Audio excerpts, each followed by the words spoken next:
Donc, bonsoir tout le monde. Moi, je m'appelle CPR. Je travaille chez SWAT depuis septembre de l'année dernière. Et ce soir, vous êtes là pour la soirée 3T Clean Code. Donc, ce sujet-là est un sujet très vaste. C'est pourquoi ce soir, nous allons uniquement se concentrer sur les fondamentaux du Clean Code. Avant de commencer, des choses que je vais présenter ce soir peuvent être sujet d'un débat. Il faut savoir que ce que je vous présente ce soir, c'est le résultat de plein d'essais et d'erreurs par plusieurs développeurs très expérimentés, par des auteurs de livres informatiques. Donc, moi, je respecte tout à fait votre point de vue, mais ça serait dommage que qu'on regarde ça ensemble. Enfin, ce que j'aimerais, c'est que ce que j'attends ce soir, c'est que vous aussi vous respectiez des choses qu'on va présenter ce soir. Donc ce soir, nous allons commencer par une introduction. Nous allons voir ensemble comment moi j'ai connu le Clean Code et comment j'ai vu l'intérêt que ça peut apporter sur un projet. Ensuite, je vais essayer de vous convaincre dans la partie à quoi ça sert que il faut utiliser le Clean Code sur vos codes.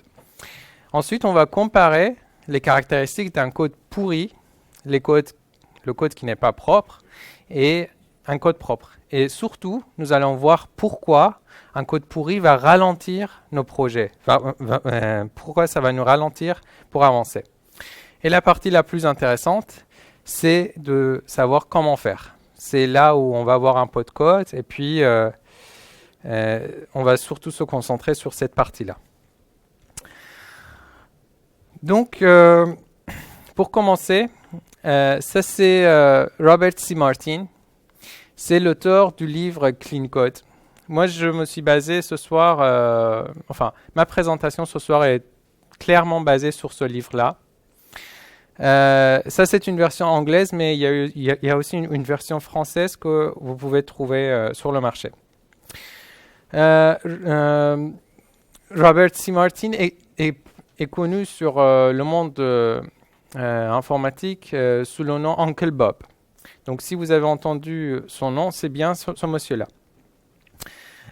J'ai connu Clean Code sur mon ancien projet, par mon ancien chef de projet.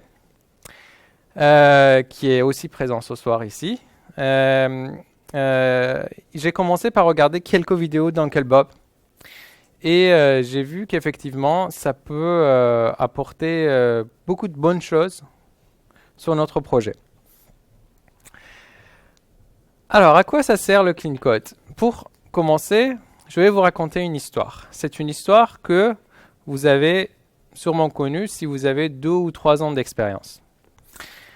Il était une fois, il y avait une entreprise qui lance un super projet, qui appelle quelques SS2I pour choisir des développeurs pour mettre sur ce projet-là.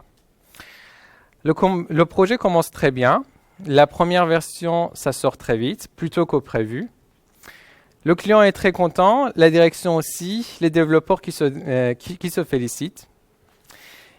Et peu de temps après, l'évolution du projet, ça commence à baisser. La productivité baisse. Plus on avance, plus ça baisse. Bon, des choses qui prenaient un jour, maintenant ça prend des semaines. Des choses qui prenaient une semaine à faire, maintenant ça prend des mois. Bon, c'est un peu bizarre. Donc, il y a le client qui va voir la direction qui dit « Bon, bah, ça va pas trop. Hein.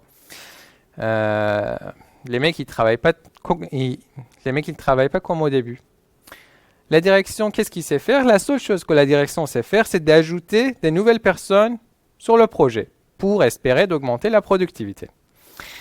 Le résultat, c'est que des nouvelles personnes qui arrivent sur le projet, on perd du temps parce qu'il faut les former. Ils vont subir la même pression que les anciens et ils vont encore baisser la productivité. Pourquoi? Parce qu'ils vont augmenter la masse du code qui avait été produit par les anciens. Donc au lieu de progresser, on continue à avancer. On va plus vers le zéro. Arrive un moment donné, les développeurs commencent à se rebeller. Ils vont voir la direction, ils disent bon, bah écoutez, on ne peut plus continuer sur ce projet-là. C'est vraiment un désastre. Le projet est dans un état complètement inacceptable.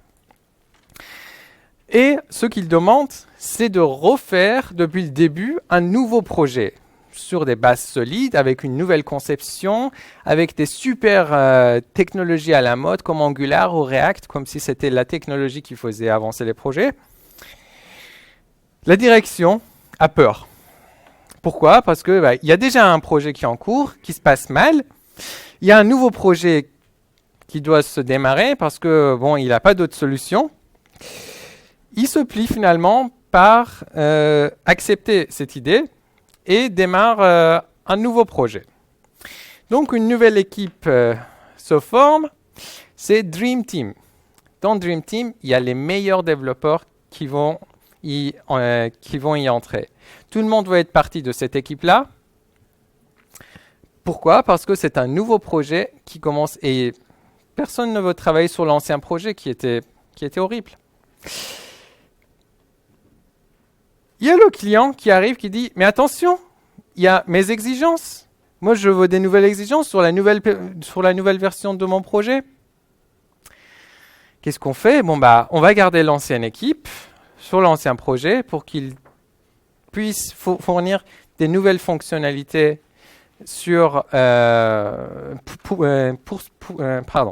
le client. Et le nouveau projet aussi, ça démarre. Donc, il y a un course qui commence entre les anciens et les nouveaux. Cette course, ça peut démarrer des années. Et finalement, ça finit par soit jeter le projet, soit faire faillite l'entreprise.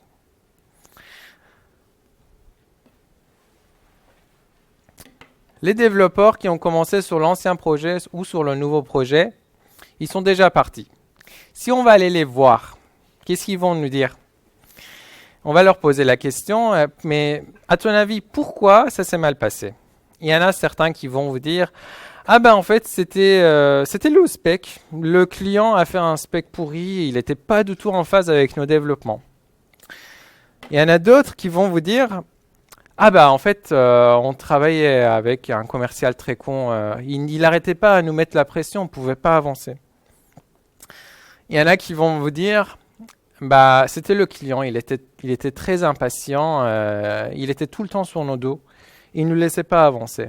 Il y en a d'autres qui vont vous dire, ah c'était la faute de l'équipe avant-vente, ils ont mal vendu le projet, c'était très mal estimé au début.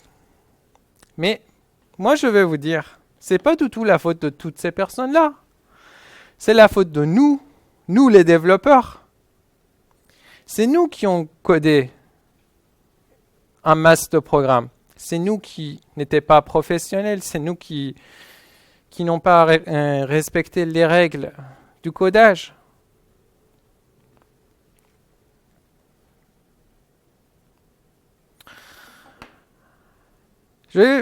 Pour vous convaincre un peu plus, je vais utiliser une métaphore.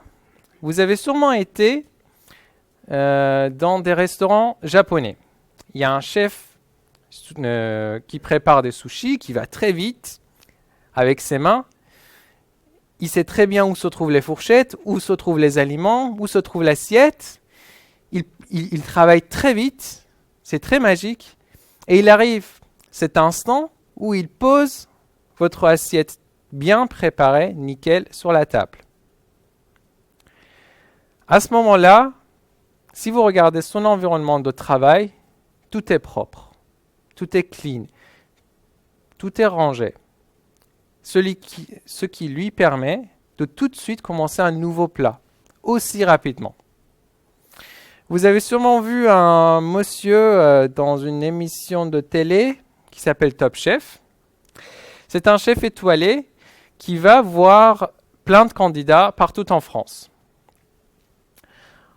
Il va les mettre en concurrence et il va être dans la cuisine avec ces candidats-là.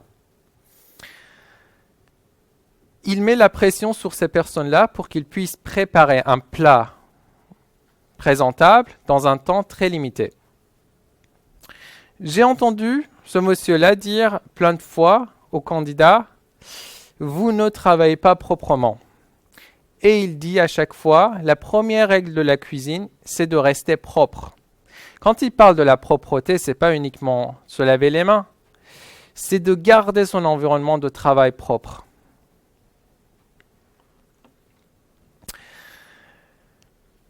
Alors, maintenant, on va parler d'un code qui n'est pas propre. On va voir quelles sont ses caractéristiques et pourquoi ces caractéristiques nous empêchent à aller vite. Pour commencer, nous allons commencer par une métaphore qui se trouve dans le livre The Pragmatic Programmer, écrit par Andrew Hunt et David Thomas. Dans ce livre, on parle d'une métaphore de vitre cassée. Il dit, imaginez, vous avez un immeuble avec des vitres cassées. Il y a des graffitis sur le mur et il y a plein d'ordures en bas de l'immeuble. Qu'est-ce que vous faites quand vous regardez cet immeuble-là? Vous allez peut-être prendre un petit caillou, vous aussi, vous allez casser un des vitres. Pourquoi? Parce qu'il n'y a personne qui prend soin de cet immeuble. Vos programmes, c'est pareil. Si vous ne prenez pas soin de vos programmes, si vous laissez les gens casser les vitres de votre programme un jour va ressembler à cet immeuble-là. La première caractéristique d'un code pourri, c'est la rigidité. C'est quoi la rigidité? C'est ce qu'on appelle entre nous les programmeurs, on appelle un code spaghetti. Ça veut dire que vous prenez un bout, vous essayez de le corriger, mais pour corriger ce bout-là, il y a un autre bout qu'il faut corriger. Et pour corriger ce bout-là, il y a encore un autre bout. Vous continuez. À chaque fois, pour corriger quelque chose, il faut corriger autre chose. Le problème, c'est quoi? C'est que ce genre de maintenance, c'est impossible à estimer. Vous ne savez pas combien de composants il faut modifier pour faire ce qu'on vous a demandé. La fragilité. La fragilité, c'est quoi? C'est que vous travaillez sur un composant A, ici. Vous le corrigez, vous testez, ça marche nickel. Vous livrez en prod. Il y a votre client qui vient vous dire il y a le composant C qui ne marche pas. Vous dites, mais moi, j'ai jamais touché au composant C, j'ai travaillé sur le composant A. Pourquoi? Parce que vous travaillez sur un code fragile. Vous touchez un bout, il y a un autre bout qui casse.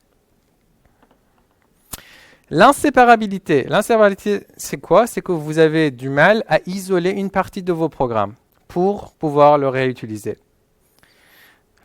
Le problème, c'est quoi? C'est que comme vous ne pouvez pas réutiliser cette partie du code-là, vous êtes obligé de faire des copies-coller partout. Et le jour où on vous demande de corriger quelque chose, vous ne pouvez pas estimer combien de temps ça va vous prendre parce que vous ne savez pas, vous n'êtes pas capable de dire combien d'autres parties du code il faut modifier. L'opacité. Vous avez sûrement vu, vous étiez sur un projet, vous lisez 2 lignes de code, vous ne comprenez rien. Vous relisez encore ces 2 lignes de code, vous ne comprenez toujours rien. Pourquoi? Parce que ce code-là n'est pas clair. En général, c'est les gens les plus intelligents et les moins responsables qui font ce genre de code. Le code que eux-mêmes, ils sont les seules personnes à pouvoir le comprendre. Maintenant, on va voir les caractéristiques d'un code propre. Bon, ça pourrait être facile si je vous disais un code propre, c'est un code qui n'est pas pourri. Mais bon, Uncle Bob, dans son livre, il est allé voir plein de développeurs expérimentés, plein d'auteurs de livres très célèbres d'informatique, et il a posé cette question-là. Qu'est-ce que c'est qu'un code propre? En premier, il y a Björn Stroustrup. Björn, c'est l'inventeur du C++. Il dit qu'un code propre doit être élégant et efficace. Bon, c'est pas très étonnant de la part de celui qui a inventé C++ de dire qu'il faut que ce soit efficace. Le code doit être simple. Faites attention là. La simplicité qu'on voit là, on va le voir sur les slides prochains aussi. Ils vont tous répéter qu'un code propre, c'est un code simple. Les dépendances doivent être minimes. Là, on a vu, quand on parlait d'un code pourri, on a parlé de l'inséparabilité. L'inséparabilité arrive quand vous avez trop de composants qui sont fortement liés l'un à l'autre. C'est pour ça que vous ne pouvez pas isoler une partie de votre code. Pourquoi? Là, bien, il parle des dépendances minimes. Il parle d'un code qui est facile à maintenance. Bien sûr, si on a un code qui est propre, on a vu tout à l'heure, on peut facilement le modifier. Les erreurs doivent être gérées. On a une partie de la présentation qui est consacrée à la gestion des erreurs. Il dit que le code doit être performant et le plus important de tout, il dit que le code doit faire une chose. On va répéter cette phrase-là beaucoup ce soir. On va parler du code qui fait une chose et on va voir ensemble comment on peut faire un code qui fait une chose. Grady Book, c'est l'auteur du livre Object Oriented Analysis et Design with Applications.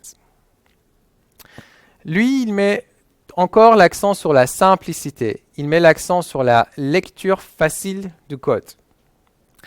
Il veut que les instructions utilisées dans vos programmes soient nettes et franches. C'est comme ça qu'il décrit un code propre. Dave Thomas, c'est le fondateur OTI. OTI, c'est le parrain d'Eclipse. C'est par là que le projet Eclipse a été commencé. Dave, il dit, comme les deux autres, le code doit être lu facilement. Il faut qu'un autre développeur puisse le développer sans aucun problème. Il parle des tests, très important. Malheureusement, ce soir, je ne vais pas beaucoup parler des tests parce que ça allait me prendre beaucoup de temps. Ce qui serait bien, c'était faire une autre soirée de 3T uniquement sur les tests. Donc malheureusement, ce soir, je n'ai pas le temps de parler des tests. Mais c'est très important. Les noms significatifs. Tout de suite, dans le chapitre prochain, on va voir tout de suite qu'est-ce que c'est que les noms significatifs. On va parler des noms, beaucoup. Il dit encore qu'un code doit faire une chose. Les dépendances doivent être minimes. Le code doit être clair et littéraire. Ron Jeffries, c'est l'auteur du livre Extreme Programming Adventures in C#. Ron aussi, il parle des tests. Mais il met l'accent sur la redondance. Il ne veut pas qu'un code propre soit redondant, ce qui est vrai. Si vous avez beaucoup de redondance dans votre code, clairement, vous ne faites pas un code propre. Il veut qu'on puisse s'exprimer facilement dans le code, que les dépendances soient minimes et on utilise des noms significatifs. Ward Cunningham, c'est l'inventeur des wikis. Ward aussi, il met l'accent sur la lecture facile de votre code. C'est quoi? C'est que vous regardez un code, vous hoquez la tête, vous passez à l'instruction suivante. Chaque instruction est tellement bien décrite qu'il nous envoie facilement vers la prochaine instruction sans qu'on se pose la question. Bonsoir. Pas de problème. Ce que j'ai fait, c'est de préparer un fichier Excel, un tableau Excel pour vous. Ici, on voit les personnes qu'on a présentées dans le livre. Et ici, on voit les caractéristiques qu'ils ont utilisées pour décrire un code propre. Ce qu'il faut voir, c'est que 5 sur 5, ils disent qu'un code propre, c'est un code qui est agréable à lire. On va mettre l'accent sur cette partie-là ce soir. On va essayer de voir comment on peut écrire un code qui est facile à lire. Dans un deuxième rang, on voit les dépendances minimes, on en a parlé. En troisième rang, on voit facile à modifier, les noms significatifs, les tests, un code qui fait une chose, un code qui est simple. Et en troisième rang, un code qui est efficace, un code où les erreurs sont gérées, qui est performant et qui n'a pas de redondance. Donc voilà les caractéristiques d'un code propre.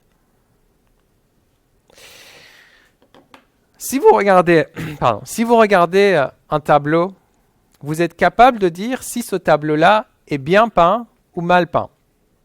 Cela ne signifie pas que vous êtes capable de faire un tableau qui est bien peint.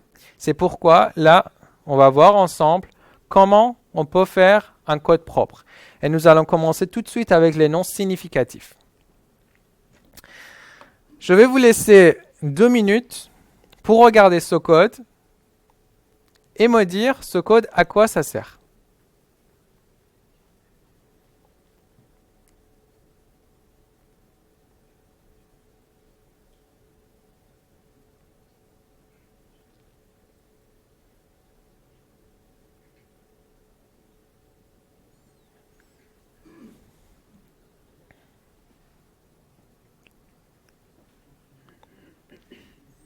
Est-ce qu'il y a un volontaire qui veut bien me dire qu'est-ce qui fait ce code?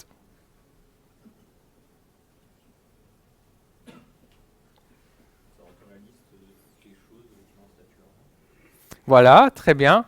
Donc, ça retourne la liste de toutes les choses qui ont un statut A1. On ne peut pas savoir plus.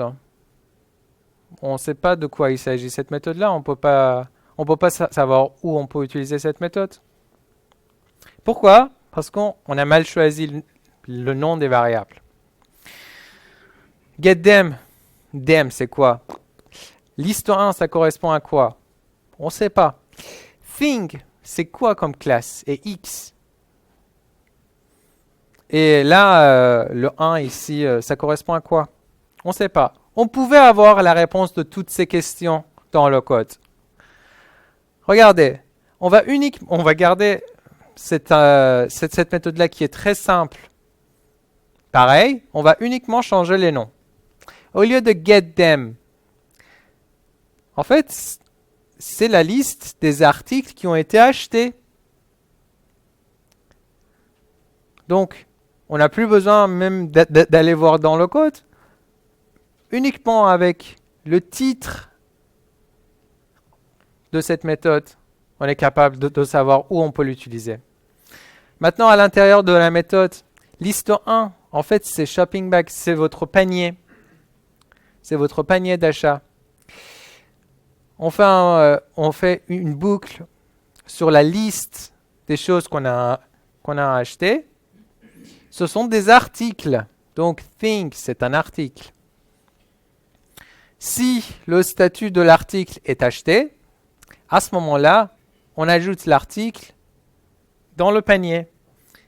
Et finalement, qu'est-ce qu'on rend? Le panier avec des articles achetés. Donc, vous voyez tout de suite la différence. Un code qui a des noms pas clairs, un code qui a des noms clairs. Et on voit combien d'informations supplémentaires on peut avoir uniquement avec des noms propres. Quand vous choisissez les noms dans vos programmes, il ne faut pas qu'ils soient trop proches. Imaginez-vous en train de travailler sur un code où on utilise ces deux variables-là. Ils se ressemblent beaucoup. Il faut vraiment faire beaucoup d'attention pour savoir qu'en fait, ils ne sont pas... pour savoir qu'ils ne signifient pas la même chose. Et si vous êtes dans un code où il y a beaucoup d'instructions, là, c'est quasiment impossible à le modifier. Il y en a certains d'entre vous qui vont me dire, en fait, on travaille avec des environnements de travail très modernes. Il suffit de cliquer sur un de ces noms-là. Le reste du code va être colorié et on va pouvoir savoir où ça se trouve. Oui, bien sûr, et heureusement qu'on a un environnement de développement moderne. Mais pourquoi être dépendant de nos IDE alors alors qu'on n'a pas vraiment besoin. Moi, je préférais dépenser cette énergie-là pour choisir deux noms distincts et significatifs pour qu'on n'ait pas à tout le temps cliquer partout pour savoir qui sert à quoi. Ce code-là, je vais vous laisser 30 secondes pour me dire ce que c'est.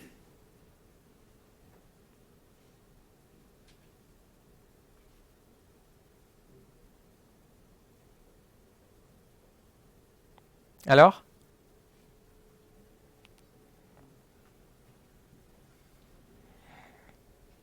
Ce code-là, c'est une classe qui décrit une équipe. Dans une équipe, on trouve quoi? On trouve des joueurs. Est-ce que quelqu'un peut me dire quel est le problème de ce code? Liste, très bien. Le nom de cette variable, c'est quoi? C'est player list. Quand vous le voyez, vous attendez à quoi? À une liste. Vous êtes des programmeurs. Quand vous entendez le mot liste, tout de suite, vous allez penser à un objet liste. Mais qu'est-ce qu'on retourne? C'est un string. Ça, c'est ce qu'on appelle la désinformation en programmation. Quand vous codez, il faut penser à votre prochain, à la personne qui va lire votre code. Et il ne faut pas que dans sa tête, on crée des confusions. Sinon, on ne permet pas qu'il aille vite. Ce qu'il fallait faire, c'était de changer le nom. Au lieu de player list, là, on utilise player names. Et là, on sait tout de suite qu'on attend en retour une chaîne de caractères. Des variables qu'on swap, HP, PSG, c'est pareil, c'est la désinformation. Quand vous voyez swap, ça pouvait être un nom très bien pour votre variable, mais swap fait penser à quoi? Fait penser à Linux. HP, c'est le nom d'une entreprise, et PSG, vous savez tous ce que c'est. Donc, ces noms-là aussi peuvent créer des idées pas correctes dans la tête de la personne qui lit votre code. Regardons ce code-là. On sait tout de suite de quoi il s'agit. On utilise cette méthode-là pour copier les caractères. Des caractères de quoi? De cet objet-là vers cet objet-là. Ou cet objet-là vers cet objet-là. Qui peut me dire c'est lequel? Personne. Et pour le savoir, il faut faire quoi? Il faut aller regarder à l'intérieur du code. À partir du moment où vous êtes obligé d'aller voir l'intérieur du code, dites-vous que vous ne faites pas un code propre. Si on va voir à l'intérieur du code, c'est à ce moment-là qu'on a la réponse. Là, on comprend qu'en fait, c'est les caractères de A1 qu'on va mettre dans A2. Mettre des chiffres après les variables, c'est quelque chose de très courant qu'on voit dans plein de programmes. Ça, c'est uniquement pour satisfaire le compilateur pour qu'il nous laisse continuer à coder. C'est une pratique pas correcte. Ce qu'il fallait faire ici, c'était de donner des noms propres. Source et destination. Maintenant, vous n'êtes plus obligé d'aller voir à l'intérieur de ce code-là. On sait qu'on copie les caractères de source dans la destination.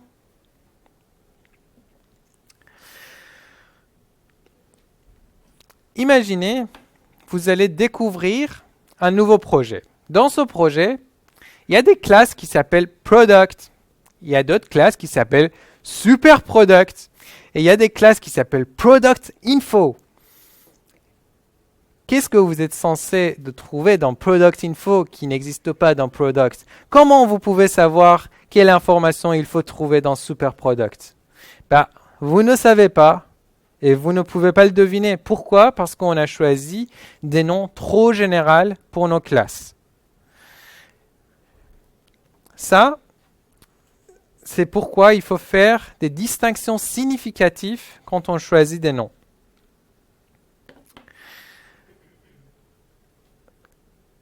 Votre code, c'est votre outil de communication.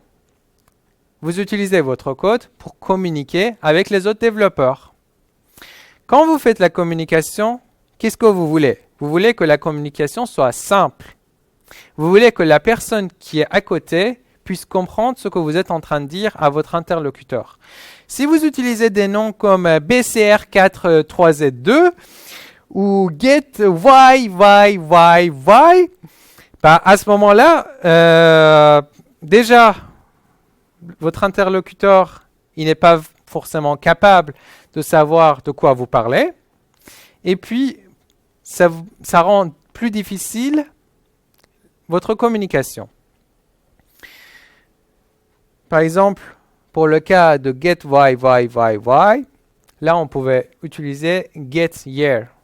Ce serait beaucoup plus simple et beaucoup plus simple pour faire la communication.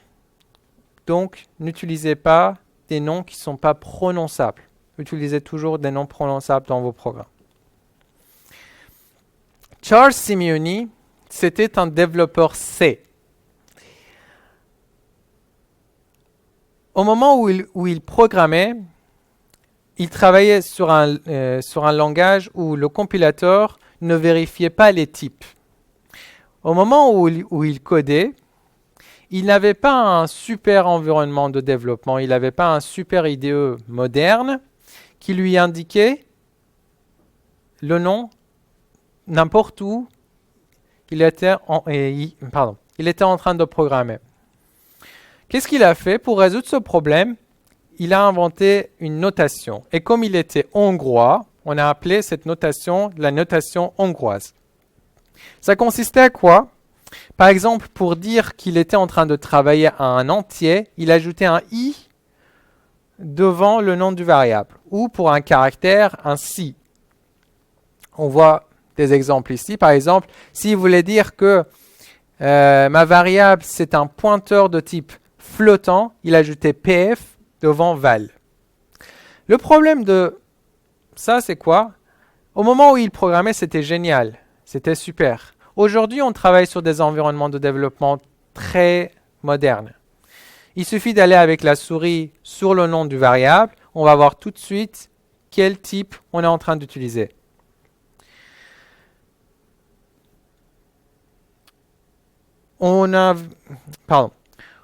Ce genre de pratique, ça rend plus difficile la lecture de votre code. Et en général, comme ça, vous utilisez des noms non prononçables qu'on a vu tout à l'heure. C'est pourquoi cette pratique-là n'est pas propre. Bien sûr, sur les langages de programmation orientés objets ou sur des environnements de travail modernes. Pas sur des langages comme C. Alors, je travaille sur un projet. Il y avait une personne qui travaillait avec moi, qui est aussi présente ce soir. Moi, je travaillais sur la partie back-end et lui, il travaillait sur la partie front-end. Moi, comme tâche, j'avais de lui donner, de lui envoyer plusieurs objets en interface pour qu'il puisse les traiter. Les noms de ces objets étaient très proches. Et il y avait un mot qui était tout le temps répété dans chaque objet, c'était le mot contrôle. Au début, on commence à discuter entre nous. On voit que c'est impossible à comprendre. On n'arrive pas du tout à se souvenir des objets, à savoir quel objet sert à quoi. On s'est dit quoi? On s'est dit, on va faire comme à l'école. On va utiliser le nom des fruits pour chaque objet. Donc, au lieu de je sais pas quoi contrôle, on a mis pomme, ananas et kiwi. Ça s'est très bien passé. Ça nous a permis à nous débloquer et aller très vite. 2-3 mois après, il y a un nouveau développeur qui arrive sur le projet qui commence à crier « Hé les gars, c'est quoi banane ?» Là, on commence à se regarder. Heureusement qu'on était toujours sur le projet, en fait. On commence à rigoler. On va le voir. On lui explique comment ça s'est passé. Et donc, on a changé les noms. Mais si nous, on n'était pas là, est-ce qu'il pouvait s'en sortir? Oui, mais très difficilement. L'erreur qu'on a fait au début, on a bien fait pour utiliser le nom des fruits pour nous débloquer, mais à la fin, il ne fallait pas laisser ces noms-là dans le code. C'est pourquoi il faut éviter aussi les blagues dans le code. Vous avez un programme. Vous avez décidé, à chaque fois que vous voulez ajouter quelque chose dans la base de données, vous commencez votre méthode par le mot add, comme add signal, add channel, add satellite. Il y a un autre développeur qui arrive sur ce projet, lui, il a envie de mettre put au début du nom de la méthode pour ajouter quelque chose dans la base de données. Vous voulez utiliser cette méthode-là. Vous commencez à chercher add signal. Vous ne le trouvez pas. Pourquoi? Parce que maintenant, il ne s'appelle pas add signal, il s'appelle put signal. C'est là qu'on dit qu'il faut rester cohérent. Partout dans vos programmes, partout dans votre code, n'importe où, dans quelle classe vous allez, il faut suivre les mêmes instructions. Tous les développeurs doivent suivre ces instructions. Sinon, ça peut créer ce genre de problème. Le nom des classes et le nom des variables doivent être des noms ou des groupes nominaux. Comme par exemple account, wiki page ou message. Il faut éviter, comme on a dit tout à l'heure, des noms trop généraux comme manager ou processor ou data. Ça, c'est trop général. On ne sait pas à quoi on fait référence.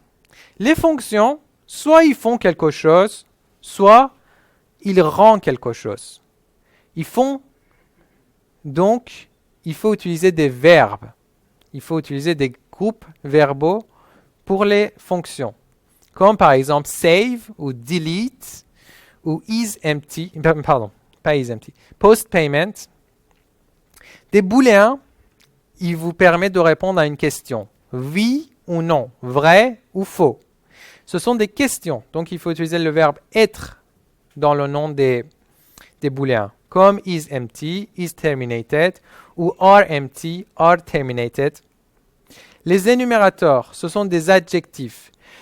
Ils font référence à un état ou une description. Donc, ce sont des adjectifs, comme par exemple red, small ou pending pour un paiement. Les événements, ils arrivent à un moment donné. C'est dans le temps. Donc, ce sont des adverbes. Il faut utiliser le mot when pour les événements.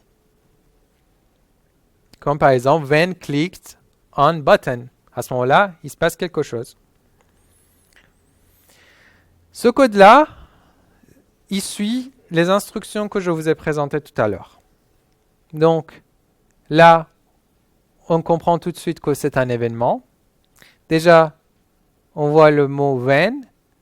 Et en plus, dans les paramètres, on voit que c'est un événement. Dans l'événement, on récupère le stock. Le stock, donc, c'est un nom. If stock is empty. À ce moment-là, show flag red. Else, accept payment. Ce code-là est très facile à lire. Il suffit de le lire une seule fois pour comprendre à quoi ça sert. Est-ce que vous avez des questions jusque-là?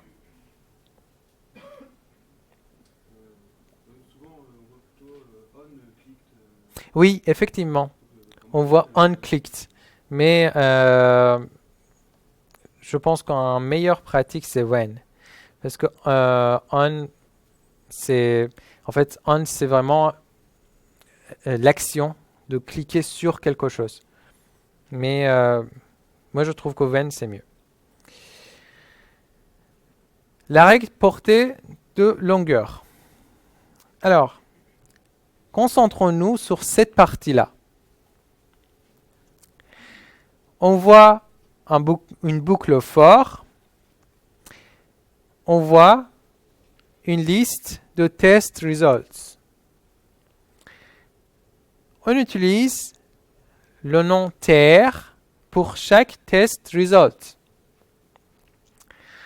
Donc, ici, on comprend très bien à quoi sert le tr.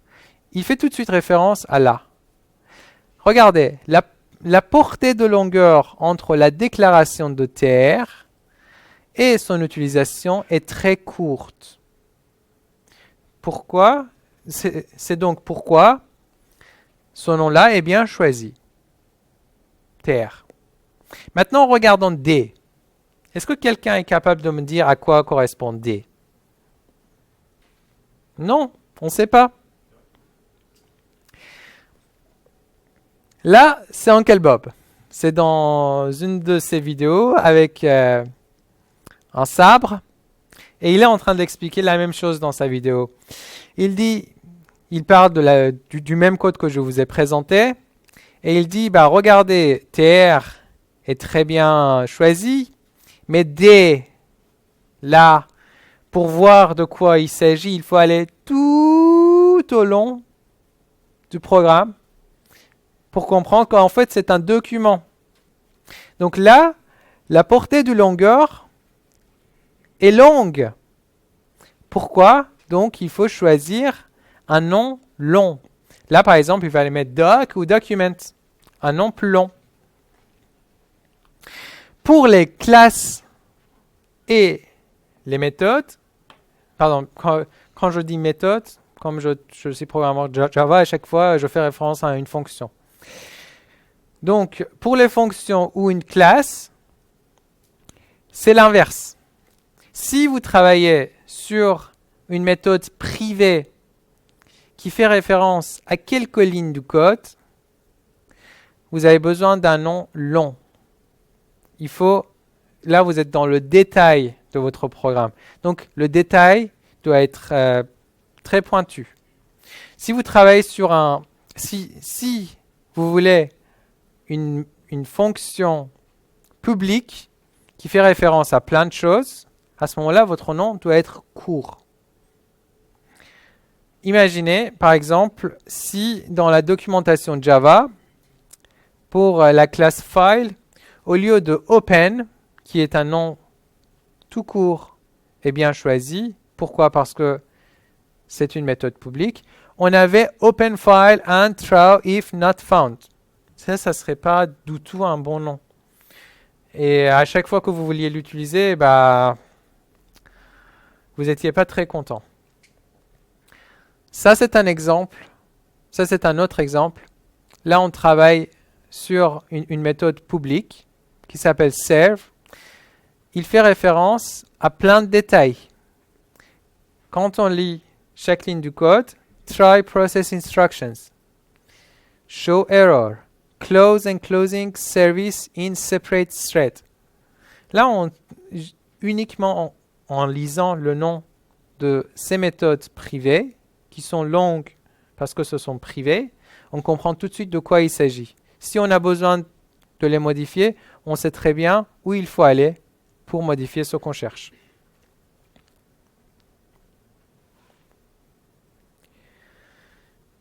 Là, on va attaquer aux fonctions.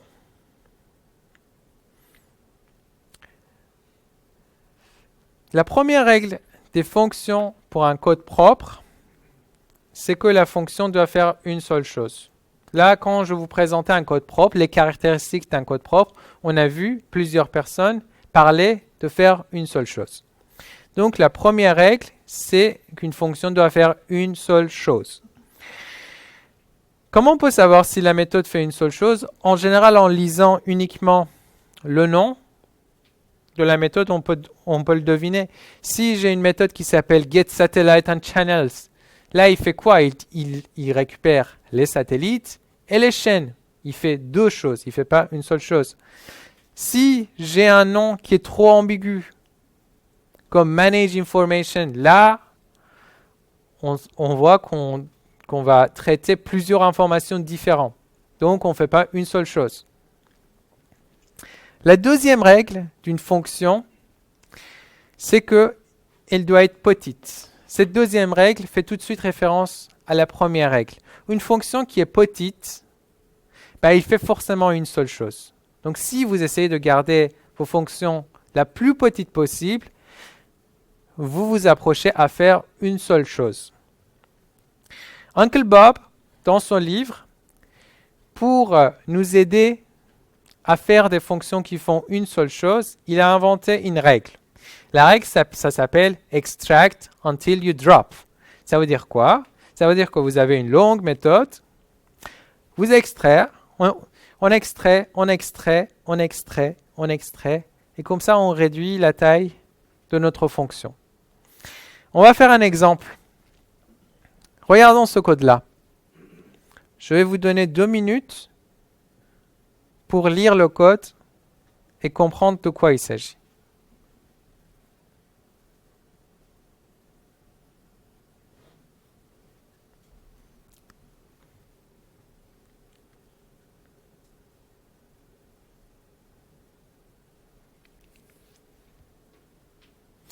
Alors, en lisant le nom de cette méthode-là, on arrive à comprendre que on gère les alertes pour faire des courses. Imaginez que vous êtes en train de développer une application mobile et vous voulez savoir à quel moment vous êtes en retard pour les courses et vous voulez que l'application vous indique ça. Donc vous gérez ça avec des alertes. Donc dans le cas normal, l'alerte est blanche. Au cas où vous commencez à faire vos courses, ça veut dire à partir du moment où vous achetez le premier article, il devient vert. C'est à ce moment-là qu'il arrive à comprendre que vous avez commencé les courses. Et dans le cas où on n'a pas encore commencé les courses et qu'on est en week-end, on veut une alerte rouge qui nous dit « va faire tes courses ». On va essayer, avec la règle « extract until you drop », réduire cette méthode-là, autant qu'on peut. Il faut savoir que cet exemple-là, c'est moi qui l'ai inventé. Il y avait des meilleurs exemples dans les vidéos de Uncle Bob, mais ils étaient très longs. Donc j'ai été obligé d'inventer cet exemple-là, qui est beaucoup moins bien que les exemples d'Uncle Bob dans ces vidéos. On va commencer par cette boucle for.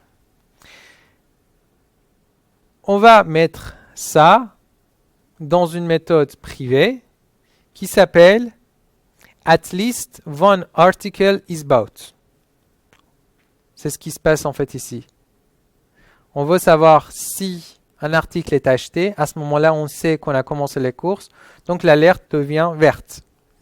Donc on va le mettre dans une méthode privée.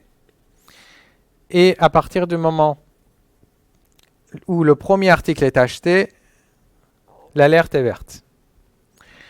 Ensuite, on va se concentrer sur cette partie du code-là. Ça signifie quoi? Ça signifie le week-end. Donc, on a une méthode qui s'appelle isWeekend. On passe en paramètre le jour de la semaine. Ensuite, on va réduire ces deux instructions, ces deux booléens, dans une seule fonction privée.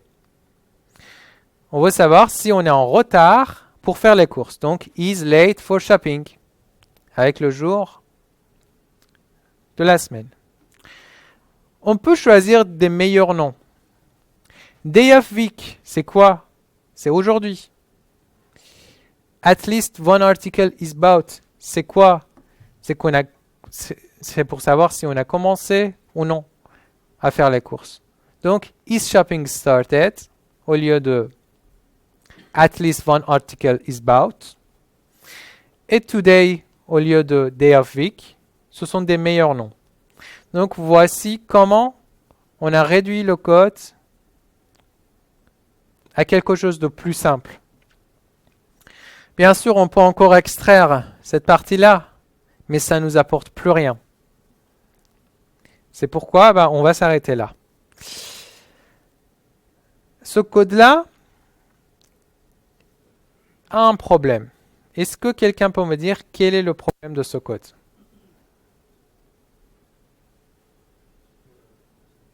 Déjà, le shopping alert ne peut pas être verte et rouge et blanche. Donc, Oui, je pense qu'il faut mettre un else quelque part. tout à fait. C'est-à-dire que même si on a commencé à faire ses courses, on peut être rouge. Même si on a commencé à faire ses courses, on peut être rouge, oui. Les retours à X alors que. C'est que les deux méthodes sont liées en fait. En fait, pour moi, rouge, vert et blanc, ça ne me parle pas. Moi, j'aurais préféré valide, invalide ou. Voilà. Ça c'était une des choses que je voulais dire. Et il y a une deuxième chose qui est importante. C'est quoi? C'est que le shopping started doit être toujours avant le shopping late. En fait, c'est pas uniquement concentré. En fait, faites pas attention aux instructions. Le nom de la fonction, parce que get shopping Non. color, Oui, ça pouvait être un peu mieux. Non plus. Non, non, c'est les tests. Cette méthode-là est difficile à tester. Il y a trop de cas. Il y a trop de if. Et d'ailleurs, quelque chose que vous avez tous remarqué, ce code-là a plein d'erreurs. Pourquoi? Parce qu'on a du mal à le tester.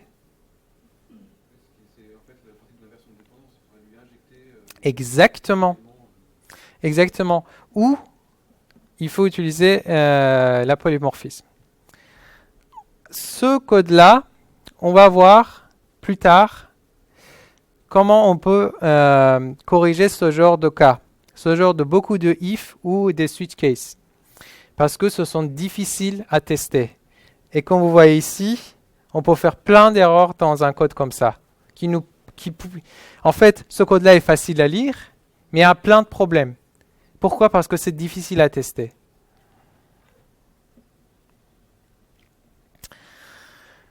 Là, vous allez me dire, mais ça va pas trop. On va se retrouver avec avec plein de fonctions toutes petites, avec plein de méthodes privées partout. Et ça va nous faire perdre du temps à regarder partout dans le code. La réponse est non. Imaginez que vous voulez voyager, vous entrez dans un aéroport. Qu'est-ce que vous préfériez? Est-ce que vous préférez des toutes petites instructions partout dans l'aéroport qui vous indiquent très bien où vous devez y aller pour prendre votre avion? Ou non, vous préfériez un grand tableau à l'entrée de l'aéroport où il y avait tout qui était marqué, il fallait lire une seule fois et après partir dans l'aéroport? Bien sûr que non. Les programmes sont pareils. On veut que nos programmes se constituent avec des toutes petites phrases, des toutes petites fonctions qui nous indiquent chacun, il faut aller vers où. Donc, plein de petites méthodes ne va pas vous faire perdre. Au contraire, ça va vous aider, ça va vous guider à aller où vous voulez. Et en plus, ça vous permet de réutiliser les méthodes privées dans vos programmes. On va parler des arguments d'une méthode. Combien d'arguments doit avoir une méthode? 0, c'est idéal. 1, c'est bien. 2, ça commence à être difficile. Pourquoi? Parce qu'on a vu tout à l'heure, on ne se souvenait pas de l'ordre de nos arguments. On ne savait pas si c'était source ou destination ou source. 3, il faut avoir une très bonne raison pour mettre 3 arguments dans une fonction.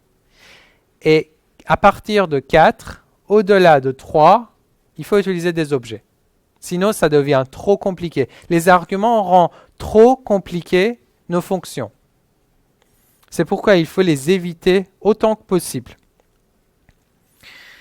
Regardez cet exemple-là en bas.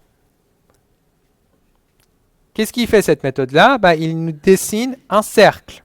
Pour dessiner un cercle, on a besoin de quoi? On a besoin d'un X, d'un Y et le rayon pour dessiner le cercle.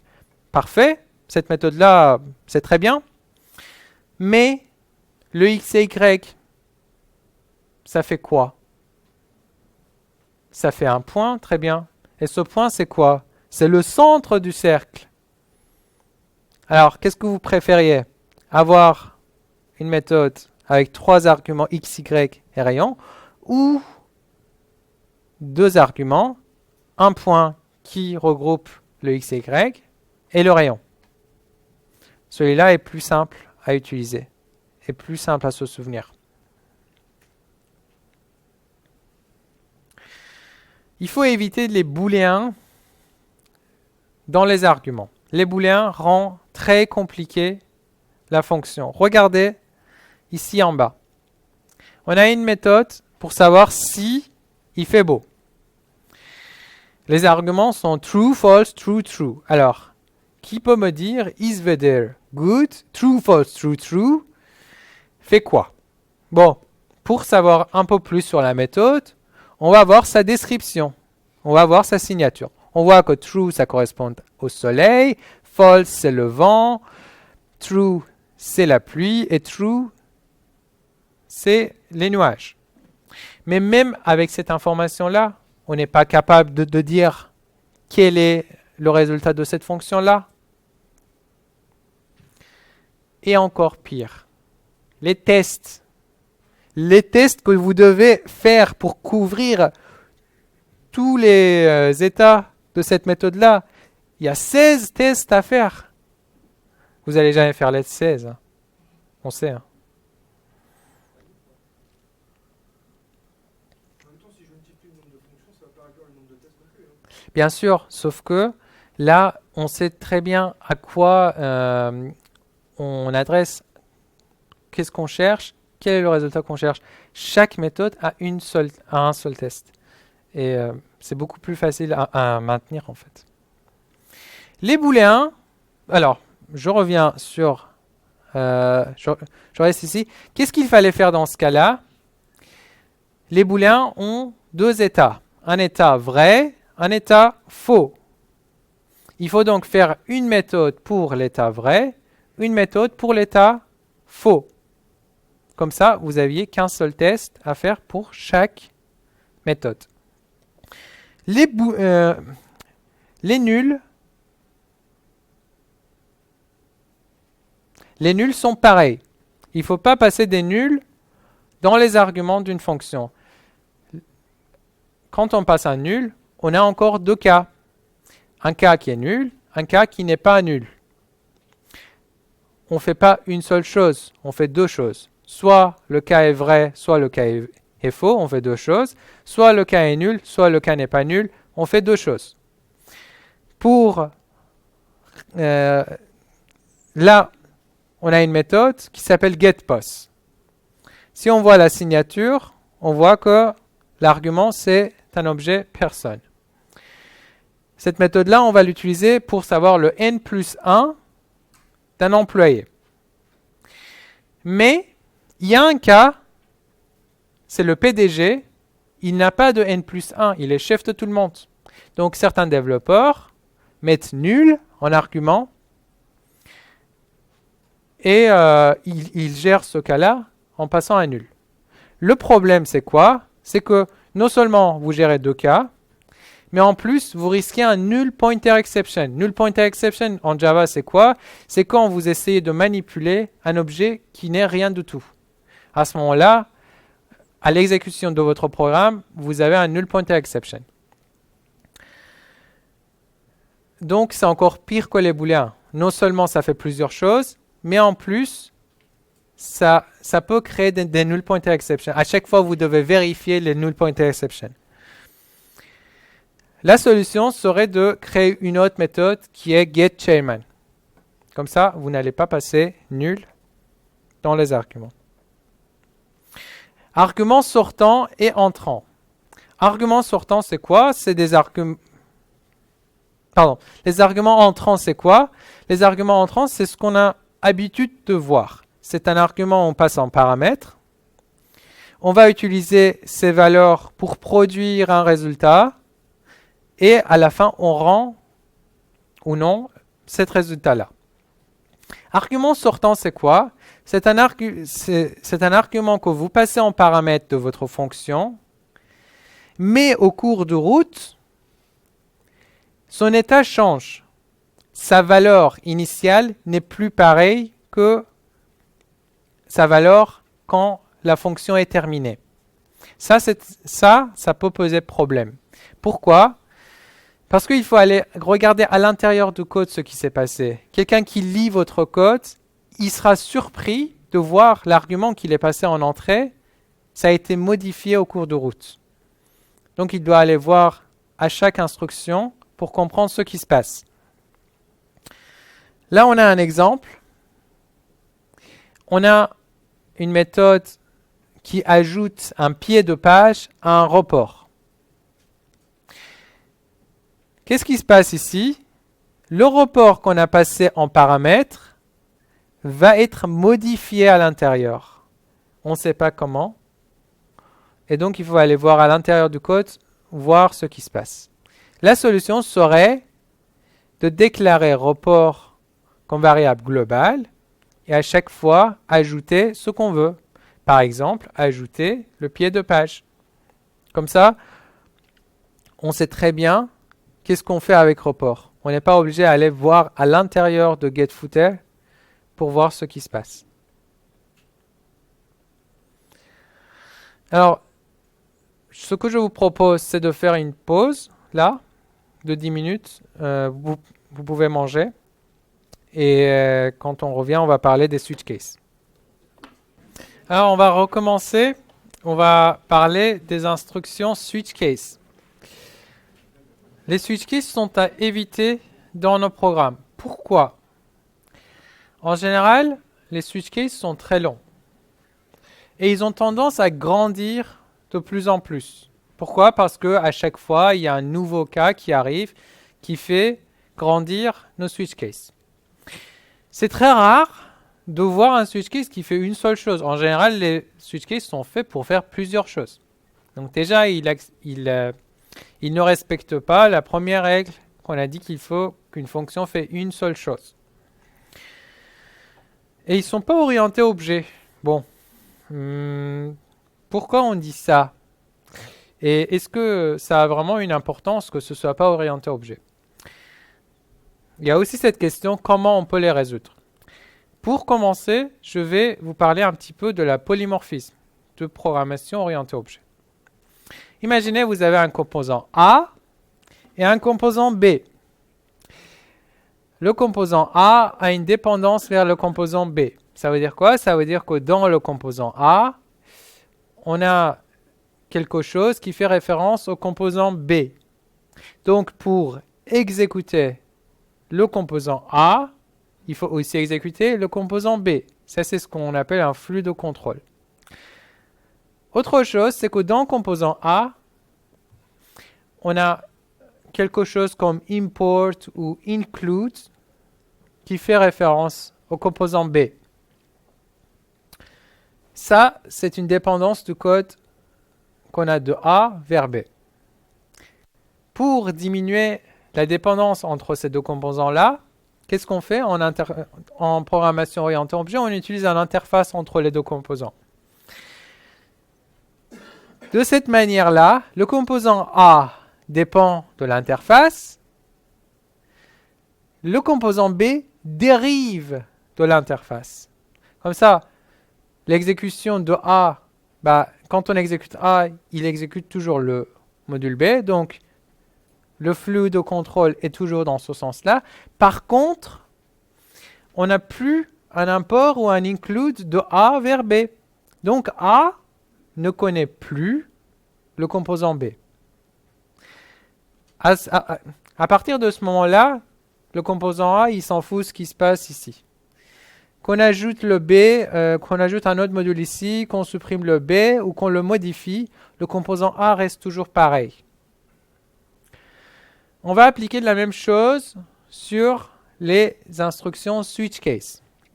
Votre application fait référence à un switch case. Le switch case, il va vers plusieurs modules. Il exécute plusieurs modules en fonction d'un cas particulier.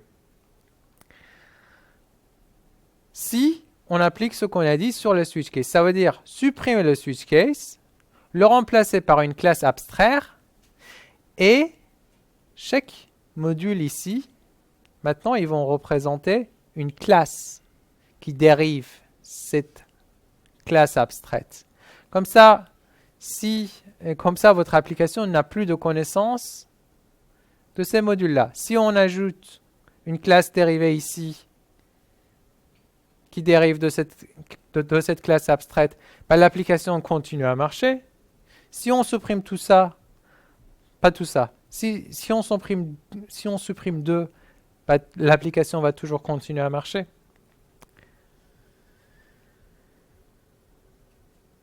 Maintenant, on va voir un exemple ensemble d'une instruction switch case. Et on va essayer de le éliminer. Je vais vous donner 1 minute pour lire le code.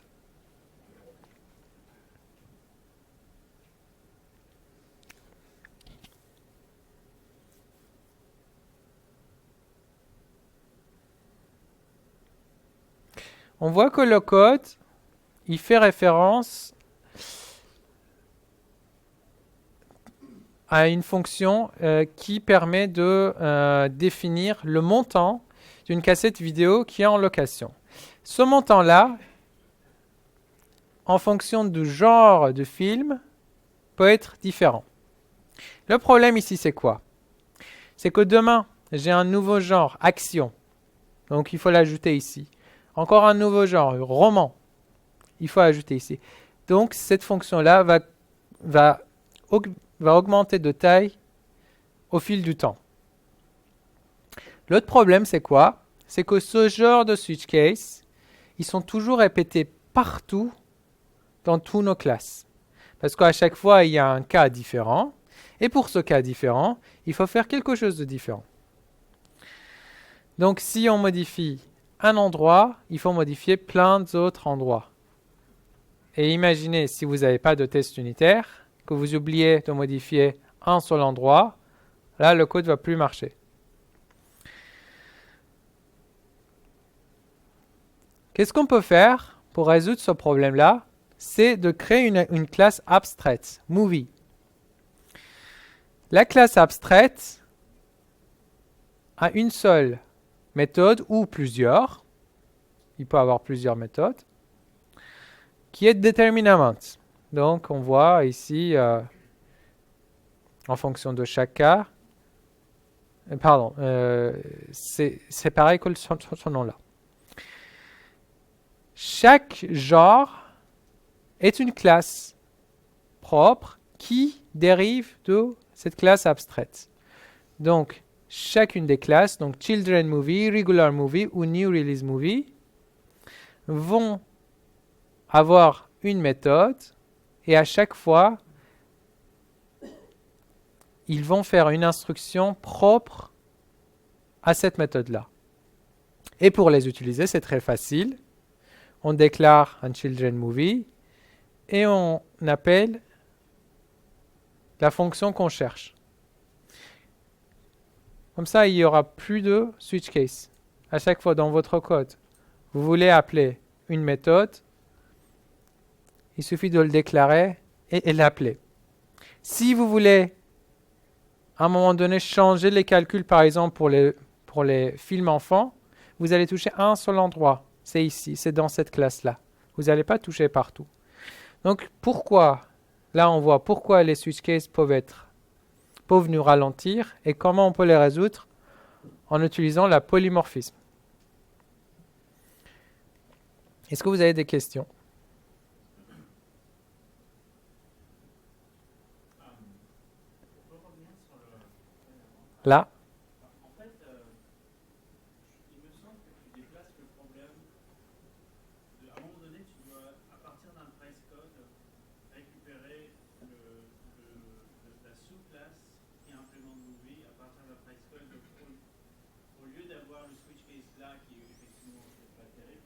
là, dans une méthode de factory où tu dois dire, bon, pour tel price code, je dois faire c'est un children's movie ou un new release ou un regular movie. Donc,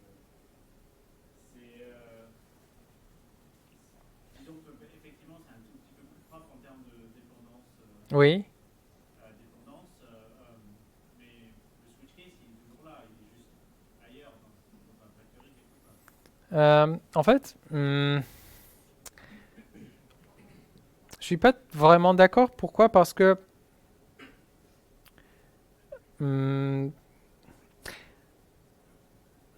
là, si par exemple, ici, on avait une autre méthode ici. Ailleurs dans le projet, on allait utiliser un autre switch case pour cette autre méthode-là.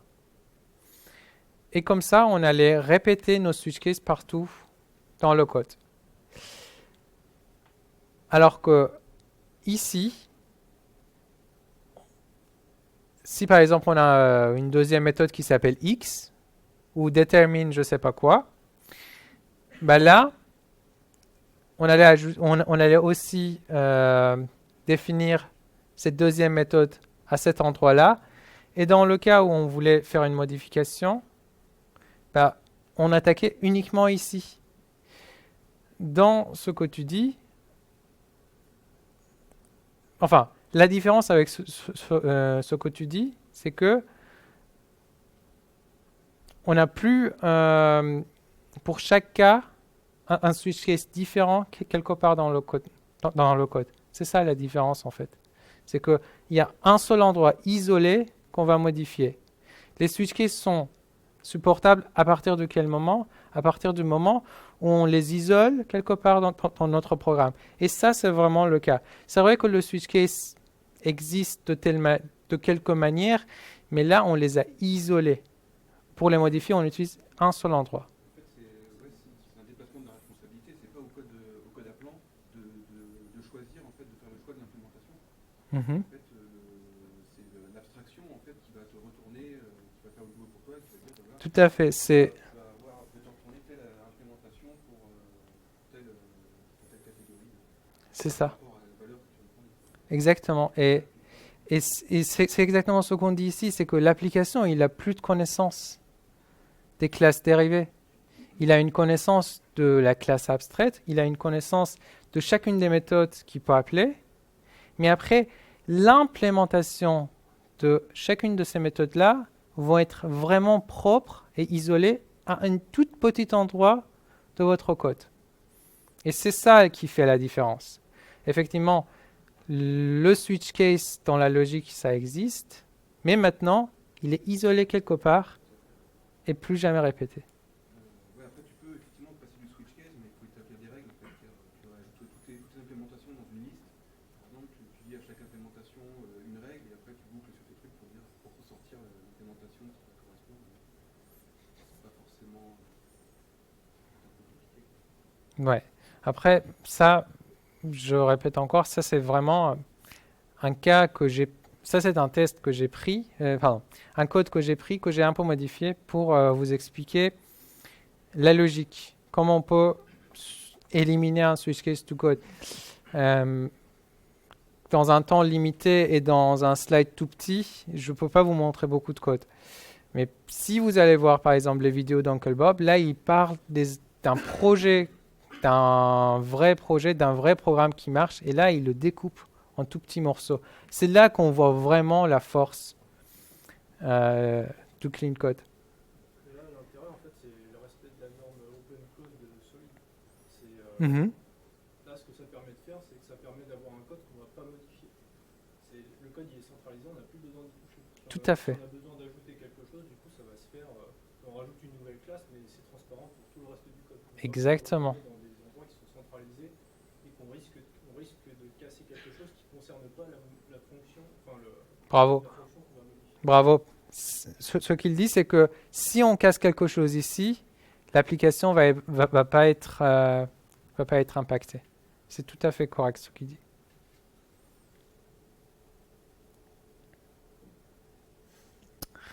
Alors, une fonction, il fait quoi? Soit il vous rend quelque chose, donc il y a un return quelque part, soit il vous fait quelque chose. Il retourne rien. Quand il retourne quelque chose, on appelle ça une commande. Vous commandez quelque chose, vous le récupérez. Quand il retourne rien, vous lui faites une demande. Vous lui demandez de faire quelque chose. Il vous rend rien. Si vous avez une fonction qui mélange les deux, il fait deux choses. Et on a dit qu'une fonction doit faire une seule chose. Regardez cet exemple-là.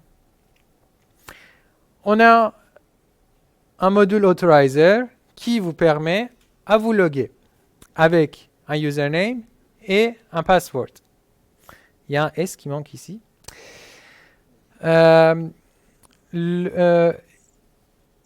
Et bizarrement, il vous rend l'utilisateur. Vous allez me dire, oui, il va connecter l'utilisateur et il envoie l'utilisateur qui s'est connecté. Qu'est-ce qu'il fallait faire? Qu'est-ce qui était mieux de faire? C'était de séparer la commande et demande. Donc, avoir une méthode getUser qui, avec le nom d'utilisateur, vous renvoie le user qui s'est connecté et avoir une méthode authorizer-login qui retourne rien. Ici, il retourne quelque chose. Là, il retourne rien. Uniquement, il fait une seule chose, c'est de loguer l'utilisateur. Et si jamais un jour on veut récupérer cet utilisateur-là, à ce moment-là, on appelle la méthode getUser.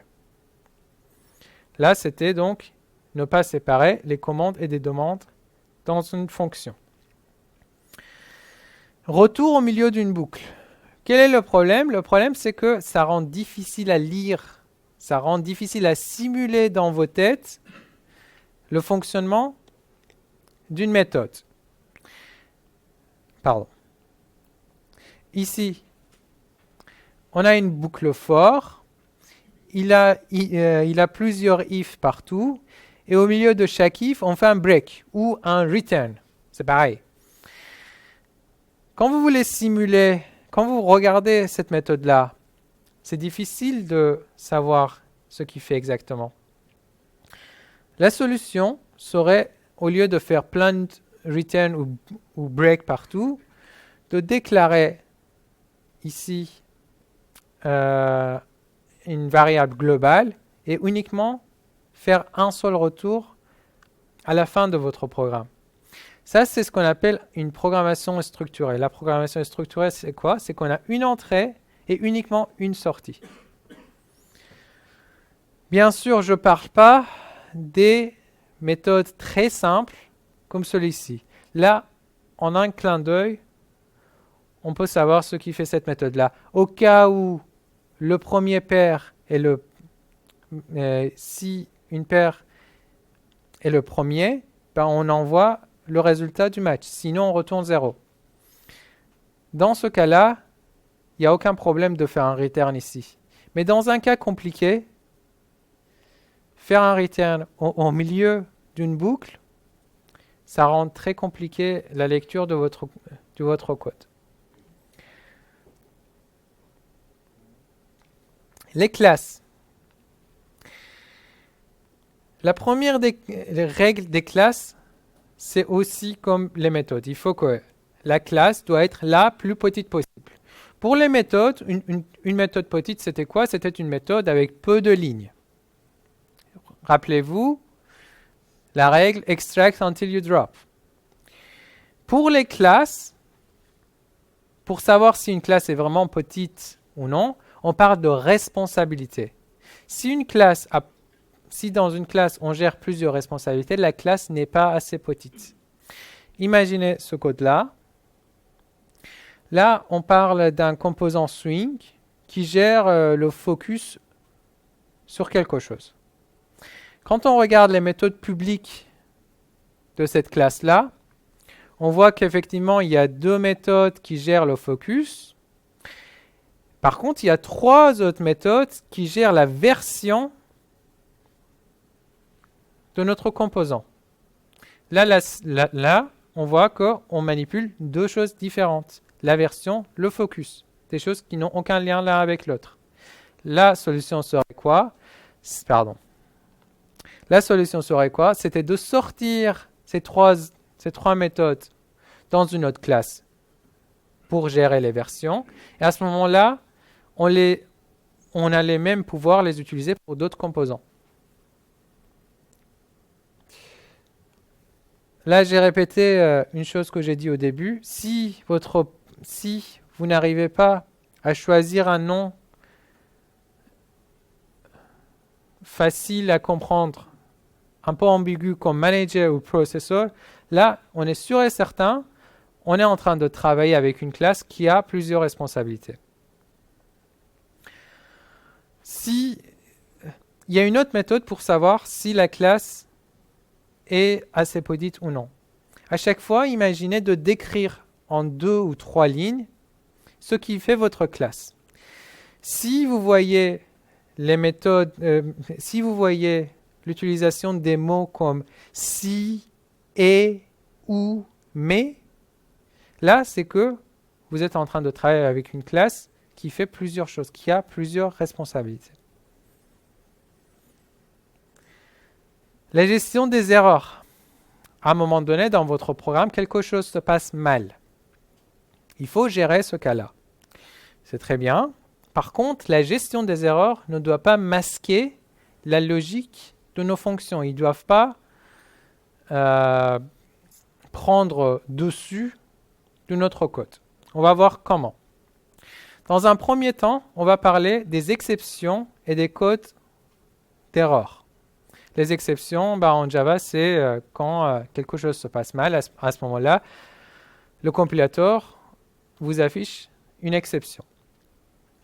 Ici, on a un code qui est géré avec des codes d'erreur. On voit que pour chaque cas, on est obligé de vérifier si quelque chose s'est mal passé et puis continuer. On a le même programme, ce côté-là, géré avec les exceptions. On voit tout de suite comment on peut réduire très facilement notre code, comment on peut le rendre très simple à lire en utilisant des exceptions. Sur ces 3 méthodes-là, si jamais quelque chose se passe mal, on affiche le message d'erreur en gérant l'exception. Et là, c'est l'implémentation à l'intérieur, par exemple, de delete page. Si quelque chose se passe mal, on fait un throw sur l'exception qu'on veut avec le message qu'on veut. Et donc, on rend un code très compliqué à quelque chose de très simple comme ça. Les try-catch. Là, on va reprendre exactement le même code. Sur le slide prochain, ce code-là, je le reprends ici. Quand vous travaillez, quand vous voulez gérer une erreur dans votre programme, l'instruction try doit arriver à la première ligne de votre code et c'est le catch ou finally qui arrive à la fin. À l'intérieur, on doit avoir une seule ligne, comme ça, qui nous indique ce qu'on fait. Cette méthode-là, il fait vraiment une seule chose. Là, on peut dire qu'il fait 3 choses. Il delete le page, il delete les références, il delete le key, et en plus, il gère l'exception. Ce qu'on fait, c'est de sortir ces 3-là dans une méthode appropriée. Et dans cette méthode-là, on voit uniquement une seule chose, c'est la gestion des erreurs. La gestion des erreurs, c'est une chose différente. Donc, il doit être isolé quelque part dans votre programme.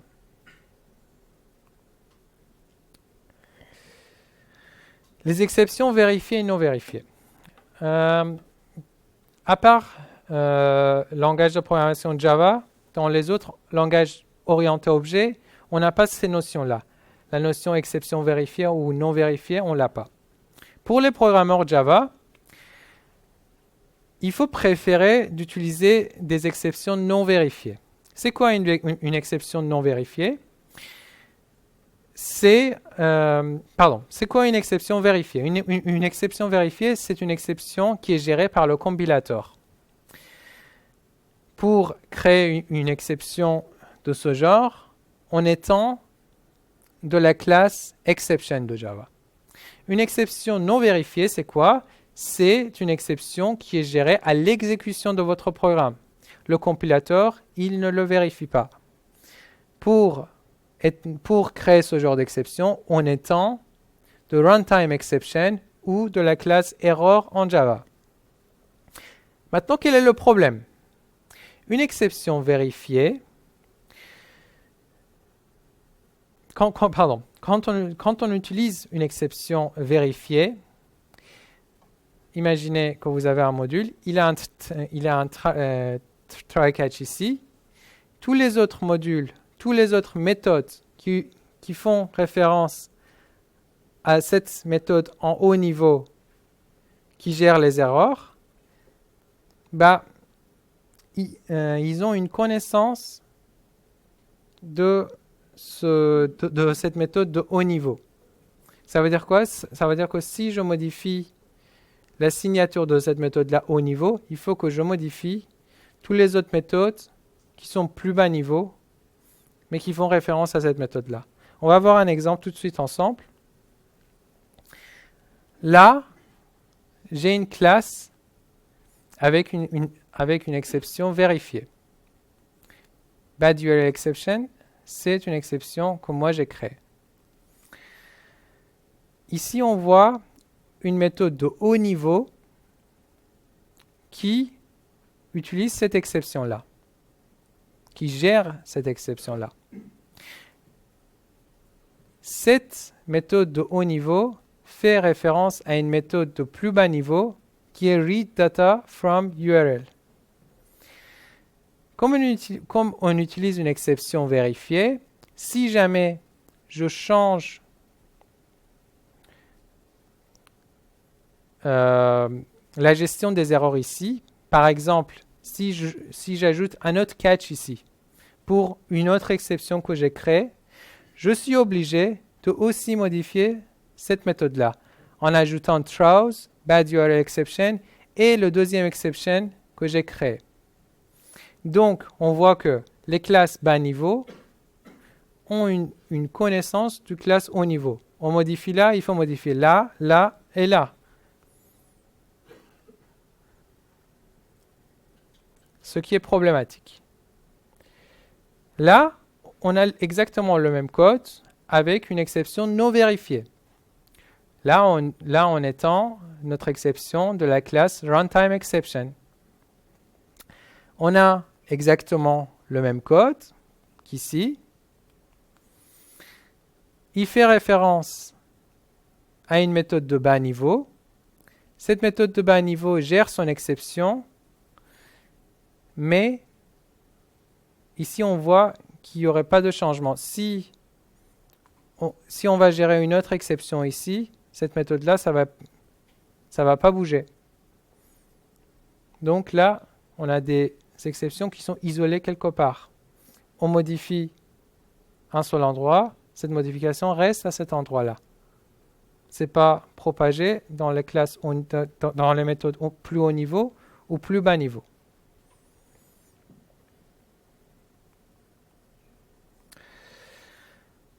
Retourner nul pour gérer des erreurs. Il faut éviter. Là, tout à l'heure, on a vu pour des arguments qui sont nuls, ça pose problème. Pourquoi? Parce que déjà, ils font deux choses. Une chose pour le cas nul, une chose pour le cas qui n'est pas nul. Et en plus, on risque des null pointer exception. Pour les méthodes qui retournent nul, c'est pareil.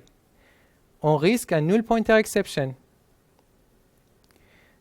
Ici, on a un cas. On cherche les employeurs. S'il n'y a pas d'employeur, certains utilisateurs ont tendance à renvoyer un objet nul. Si on fait ça, quand on veut utiliser cette méthode-là, à chaque fois, il faut vérifier si les employés retournés ne sont pas nuls.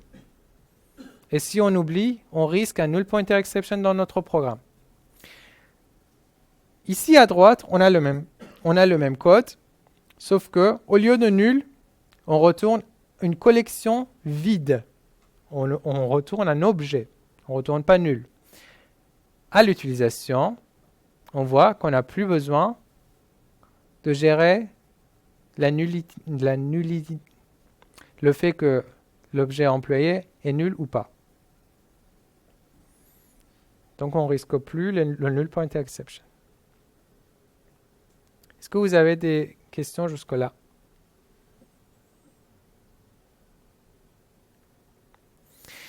On va bientôt terminer. Hein. On n'est pas loin de la fin. Les commentaires. Là, je suis sûr, il y en a certains, avant de venir ici, ils se disaient « Ah bah, il va nous dire il faut mettre plein de commentaires partout, parce que c'est bien. » Bah, en fait, non. C'est pas bien du tout. Les commentaires sont mal. Ils sont mal parce que ce sont des menteurs. Pourquoi?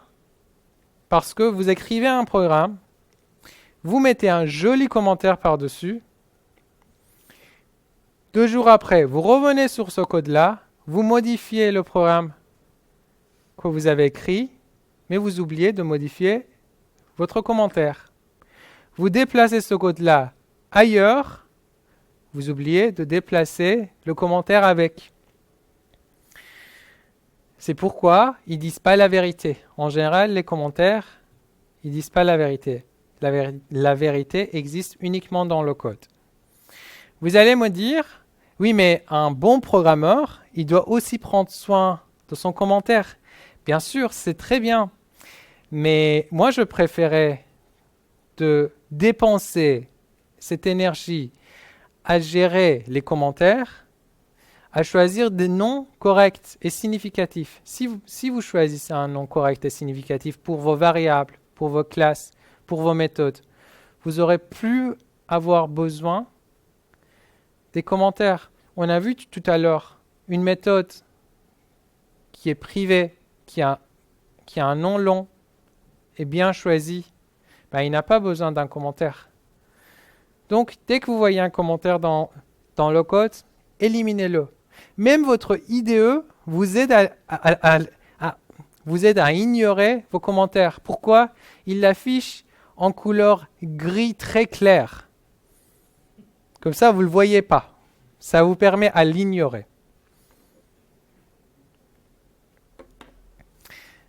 Regardez, on a 2 codes ici. Un avec un commentaire très propre, un sans commentaire. Qu'est-ce que vous préfériez avoir? Un code qui dit if employee flag et hourly flag et employee age plus grand que 65 ou non? Avec un commentaire qui dit vérifier si l'employé peut bénéficier de tous ces avantages. Ou avoir un code, moi, ce que j'ai fait ici, c'est de remplacer cette partie-là. Je l'ai mis dans une méthode privée. Comme ça, le code devient ce que vous voyez ici en bas. Donc, if employee is eligible for full benefits. Qu'est-ce que vous préférez? Vous préférez ce code-là ou ce code-là? Qu'est-ce qui est plus simple à lire? Ce code-là ou ce code-là? Qu'est-ce qui est plus facile à maintenir? Tout à fait. En même temps, il y a des bons commentaires. Attention, quand il y a des bons commentaires, le commentaire doit être rouge. Il doit tout de suite attirer l'attention de sa lecteur. Pourquoi? Parce que là, le commentaire nous aide à avertir ou donner une information. Les bons commentaires, ce sont quoi? Des commentaires légaux. Quand vous travaillez sur un API public, vous êtes obligé de mettre des commentaires légaux qui disent voilà le copyright, voilà les auteurs. Et heureusement, encore, votre IDE vous aide à éliminer ce genre de commentaires. Pourquoi? Parce qu'il les cache en haut de vos classes. Il y a un bouton plus à côté. Si vous cliquez là-dessus, c'est que à ce moment-là que vous pouvez voir ce genre de commentaires. Les commentaires informatifs.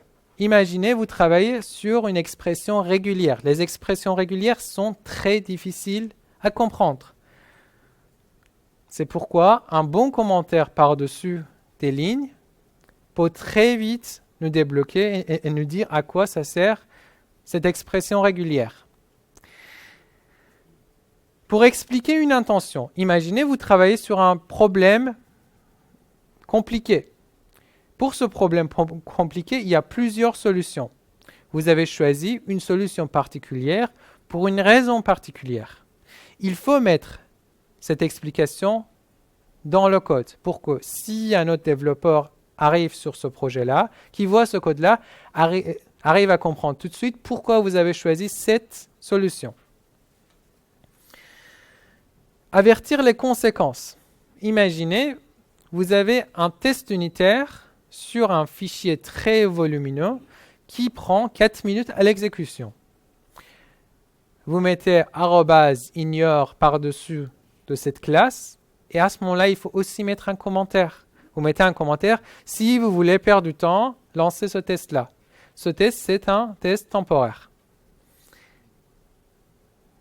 Comment on peut aider la personne qui lit notre code? Les commentaires tout doux. Normalement, on ne doit pas avoir de tout doux dans le code, mais on travaille dans l'équipe et parfois on a besoin de quelque chose, d'un autre développeur qui doit nous rendre quelque chose. À ce moment-là, il faut mettre un commentaire tout doux ou fix me pour se rappeler qu'il faut modifier quelque part dans le code. Les documentations Javadoc, quand vous travaillez sur une API publique, il faut avoir ce genre de commentaires pour aider la personne qui utilise cette API-là. La mise en forme. C'est le dernier chapitre qu'on va voir ce soir. Pour commencer, on va utiliser le métaphore d'un journal. Quand vous lisez un journal, que vous lisiez la page 1 ou la page 10, à chaque fois, vous voyez la même structure. Vous savez très bien où se trouvent les titres, où se trouvent les informations importantes, où se trouvent les détails. Votre programme doit être pareil. Qu'on travaille sur la classe A ou la classe N, à chaque fois qu'on ouvre le code, on doit voir les mêmes structures. On doit pouvoir se retrouver très vite n'importe où on est dans le programme. Quand vous entrez dans la chambre d'un adolescent, en général, vous voyez un gros bazar. En général, on voit les parents qui viennent voir l'enfant en disant « c'est pas bien ce que tu fais ». Mais l'enfant n'écoute pas. Pourquoi? Parce qu'il sait très bien où se trouve ce qu'il cherche. Il sait très bien son cahier est sous la chemise rose ou ses crayons sont dans le deuxième tiroir. Les programmeurs sont pareils. Les programmeurs, en général, ce sont des gens intelligents et ils se souviennent où se trouve l'information qu'ils cherchent dans le programme. L'adolescent, le jour où il se marie, il voit que, en fait, c'est pas du tout une bonne solution. Parce qu'il peut pas, parce qu'à partir de ce moment-là, il est avec une autre personne. Cette deuxième personne n'a aucune connaissance de la logique que cet adolescent avait dans la tête. Le programmeur, à partir du moment où il est dans une équipe, il doit respecter les règles de l'équipe.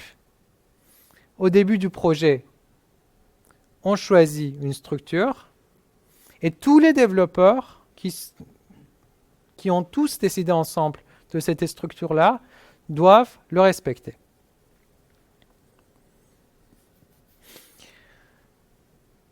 Là, je parle de quelque chose qui est que je suis quasiment certain que tout le monde respecte, mais comme ça fait partie du clean code et qui est quand même important, je l'ai ajouté dans mes diapos. Regardez ce code-là. Ce code-là est difficile à lire. Regardez le même code, aéré. C'est beaucoup plus facile à lire. Pourquoi? Parce que là, on a séparé les informations. Le code aussi est bien indenté, ce qui nous aide à lire ce code-là. Donc, on va conclure sur tout ce qu'on a dit ce soir. On a dit qu'un code doit se lire facilement. C'est comme si vous lisiez un livre. Chaque instruction vous donne l'accès à l'information prochaine. Les noms sont notre outil de communiquer. Donc, il faut les bien choisir et il faut qu'ils soient prononçables. On a parlé de la règle de portée de longueur. On a dit que un nom de variable avec une portée courte doit être court. Un nom de variable avec une portée longue doit être longue. On a dit que pour les fonctions et les classes, c'est différent. Si on travaille sur une méthode privée qui a une portée courte, le nom de la méthode doit être long. Si on travaille sur une méthode publique qui a plusieurs instructions, qui a une longue portée, le nom doit être petit. Les fonctions doivent être plus petites possible. Ça, c'est la première règle des fonctions. On a dit pour avoir des fonctions qui sont petites, qui font une seule chose, on a une règle qui s'appelle extract until you drop. On extrait pour avoir une toute petite méthode. On a dit que les fonctions doivent avoir peu d'arguments. Le 0, c'est parfait. 3, c'est maximum. Et il faut avoir une bonne raison pour avoir 3. Au-delà de 3, on doit utiliser des objets. On a dit ne pas utiliser un booléen ou un nul dans les arguments. Pourquoi? Parce qu'ils font plusieurs choses. Ils font une chose pour le cas vrai, une chose pour le cas faux. On a dit il faut éviter les arguments sortants. Les arguments sortants étaient quoi? C'était quand on passe un argument en paramètre d'une fonction et cet argument-là va être modifié au milieu du code. Ça rend compliqué vos programmes. On a dit qu'il faut éviter les switch cases. Pourquoi? Parce que les switch cases s'agrossissent. On les répète partout dans nos programmes. Et pour les résoudre, il faut utiliser la polymorphisme ou une interface. On a dit que les fonctions sont soit des commandes, soit des demandes. Si on a une fonction qui rend quelque chose et qui en même temps modifie quelque chose, il fait deux choses. Il faut séparer les commandes et les demandes. On a dit qu'il ne faut pas avoir des retours ou breaks au milieu des boucles for. Au milieu des boucles en général. Pourquoi? Parce que ça rend difficile à comprendre nos programmes. On a dit qu'une classe doit être petite, comme les méthodes. La différence, c'est quoi? C'est qu'une classe petite a une seule responsabilité. Il manipule une seule chose. On a dit que les exceptions sont mieux que les codes d'erreur. On a vu qu'un code qui a plein de codes d'erreur, comment on peut le réduire en une toute petite méthode avec un seul try-catch. On a dit qu'en programmation Java, il faut vérifier les exceptions non vérifiées. Pourquoi? Parce que avec les exceptions non vérifiées, on manipule un seul endroit pour gérer les erreurs. On a dit qu'il ne faut pas retourner nul pour gérer certaines erreurs. Pourquoi? Parce qu'on risque de null pointer exception. On a dit si on utilise un commentaire, c'est mal, sauf si on a vraiment une bonne excuse. Au lieu d'utiliser des commentaires, utilisez des noms significatifs. Et enfin, on a vu qu'un code aéré, ça se lit plus facilement, comme un code bien indenté. Pour aller plus loin, ce que je vous propose, c'est le livre de Robert C. Martin que j'ai présenté au début. Dans le site Clean Coders, il a plein de vidéos vraiment très intéressantes. Il est très convaincant dans ces vidéos-là. Malheureusement, c'est payant, mais je vous incite fortement à aller voir ces vidéos. Ici à SWAT, on a plein de films qui sont à nos dispositions.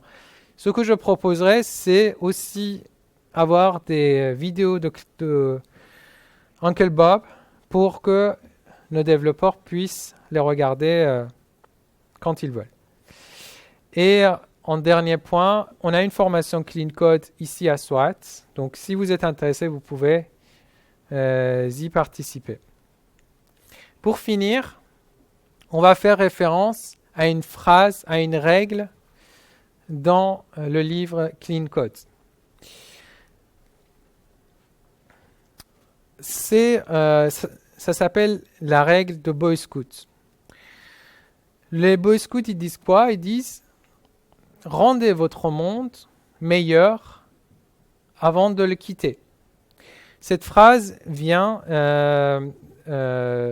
de fondateur du scoutisme. Il s'appelle Robert Stephanus Smith Baden-Powell. La phrase exacte, c'est « Essayez de laisser ce monde un peu meilleur que vous l'avez trouvé ». Imaginez, à chaque fois que vous allez sur un code, vous essayez de le rendre meilleur. Vous essayez de le mettre plus propre. On a vu tout à l'heure, je vous ai montré un code. Pour certains, ce code-là était très propre. Par contre, on a vu plein de propositions pour la rendre meilleure. Essayez de garder la même chose en tête. À chaque fois que vous entrez dans une pièce, essayez de le ranger plus que ce que vous avez trouvé. Exactement comme dans votre code. Et enfin, il y a une phrase qui dit, c'est une phrase de Uncle Bob toujours, qui dit n'importe quel programmeur peut écrire un programme. Par contre, c'est un bon programmeur qui écrit un programme qui peut être lu par un humain. Voilà, si vous avez des questions.